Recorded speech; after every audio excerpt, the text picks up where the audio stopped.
Disons la relève, donc cette année, c'est le thème qu'on a choisi parce que je pense que c'est d'actualité. Un peu partout dans tous les domaines, c'est pas seulement dans nos domaines à nous, il y a un défi à relever, d'intégrer la relève, d'intégrer les jeunes. Ce qu'on a voulu faire au niveau du Congrès, c'est d'aborder la question de façon assez large. On sait que la relève, ça soulève des considérations à la fois humaines, économique et technologique. Bon, on évolue dans un monde où la technologie avance très rapidement. On a bien sûr une économie qui évolue également. Il y a des pressions qui s'exercent sur les conditions de pratique des traducteurs en particulier. Et bien sûr, il y a des considérations humaines au niveau du transfert des connaissances et aussi du transfert des valeurs. Donc, c'est ce qu'on essaye. On a essayé de faire dans le cadre du Congrès cette année, c'est d'aborder un peu tout cela pour dresser, si on veut, un portrait assez global de ce que c'est la préparation de la relève. Et ce qui est important aussi de noter, c'est que la relève, ça concerne tout le monde. C'est pas juste l'affaire des jeunes. Il y a les jeunes, bien sûr, qui doivent apprendre à intégrer la profession et à se tailler une place. Mais il y a aussi la place des gens plus expérimentés qui songent peut-être à la retraite d'ici quelques années. Ils ont aussi un rôle à jouer au niveau notamment du transfert des connaissances et du transfert des valeurs.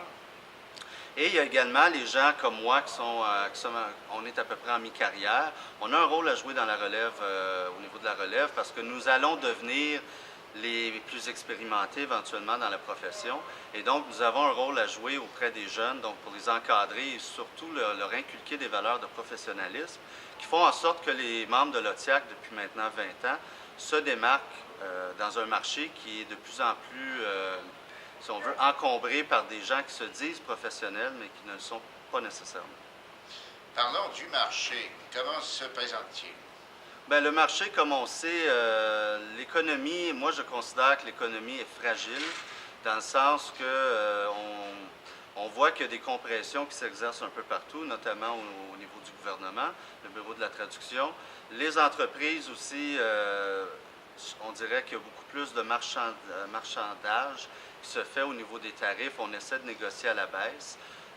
C'est pas toujours évident. C'est sûr que les traducteurs qui ont une clientèle bien établie travaillent pour conserver cette clientèle-là et souvent ce sont des entreprises qui sont prêtes à mettre le prix pour la valeur ajoutée d'une traduction professionnelle. Mais c'est sûr qu'il ne faut pas baisser nos gardes, il faut rester alerte et il faut surtout continuer de sensibiliser à la fois le public et les employeurs et les donneurs d'ouvrages à l'importance d'une traduction professionnelle.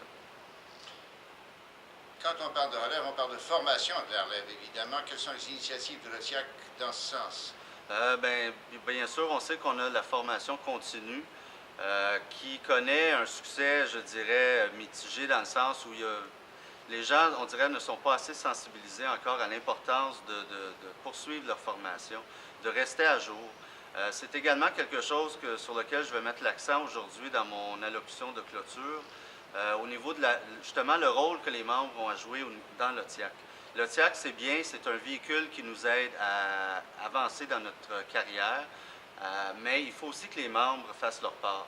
L'OTIAC n'est pas là, ce n'est pas une association à la défense des membres, c'est une bannière, si on veut, qui nous permet de faire valoir notre professionnalisme, mais chaque membre a un rôle à jouer là-dedans.